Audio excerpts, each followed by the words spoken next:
驱使蓝忘机在中午时就回家的，是几天前深夜里魏无羡打的一通电话。晚上两人照例翻云覆雨一番后，魏无羡极其厌足地趴在他身上睡了。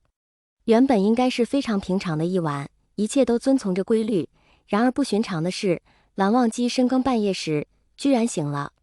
他从前从来都没有这种情况发生，向来是睡到生物钟发生作用。而当他醒来之后，才发现原来是因为一直压在他身上的人不见了，在睡梦中感到轻飘飘的不适应，所以才会半夜转醒。蓝忘机出房间想看看是不是魏无羡突然不舒服，毕竟这个人可从没睡着半途醒来过。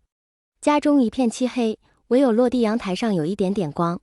蓝忘机仔细一看，背影的轮廓正是魏无羡的。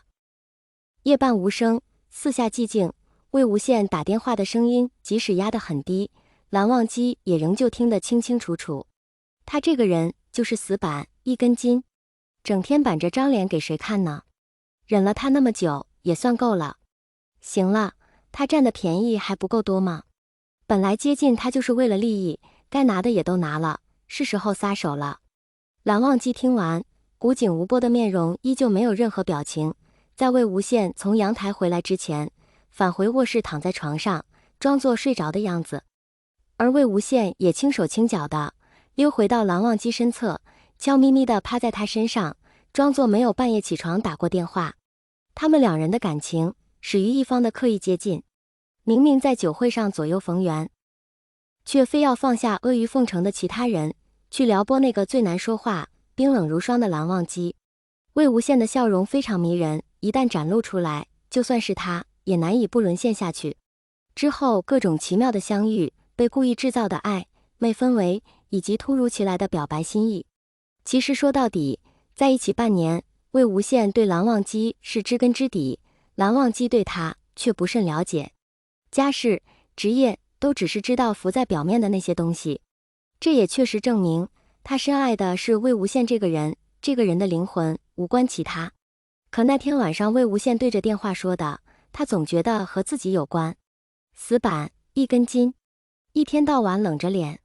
蓝忘机并非不知道自己是什么样子，他太清楚自己既称得上是优点又称得上是缺点的体质。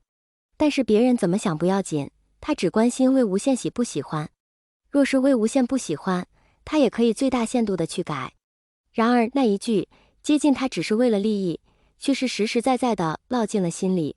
魏无羡的工作在家就能完成，基本不会出门。和蓝忘机在一起之前倒是酒吧夜店常常跑，在一起之后收敛了很多，蓝忘机不喜欢的地方他便很少再去。然而蓝忘机打开家门后看到的场景和预期完全不相同。家里一片寂静，没有放大的电视音，咔吱咔吱啃水果的声响，窗帘大大咧咧地拉在两边，阳光直射到对面的墙上，晒得滚烫。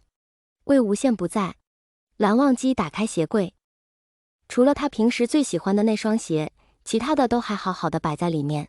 环视了客厅一圈，地毯干净的有些诡异，开放式的厨房里没有被粗心大意洒出来的水花，每天都会被堆满的垃圾桶只放了几团卫生纸。蓝忘机走过客厅时，看见落地阳台的晾衣杆上光秃秃的，一件衣服都没有。他记得昨晚才用洗衣机洗过，帮魏无羡把衣服晾了上去。进到卧室里时，被子仍旧和从前一样凌乱，架在床上的小桌板堆着一些橘子皮，过去一直放在桌子上头的手提也不知去向。蓝忘机打开衣柜，一阵比家中任何一个地方都浓郁的，像是被人刻意熏过的檀香味扑鼻而来。属于魏无羡的那一格，里面空空如也，夏衣秋衣大部分都不见了。冬天的衣服大概是觉得厚重，压根就没带。蓝忘机默默地拿出手机，点了最顶端的名字。他期望魏无羡随便说些什么都好，就算是搪塞的借口，蓝忘机也愿意听。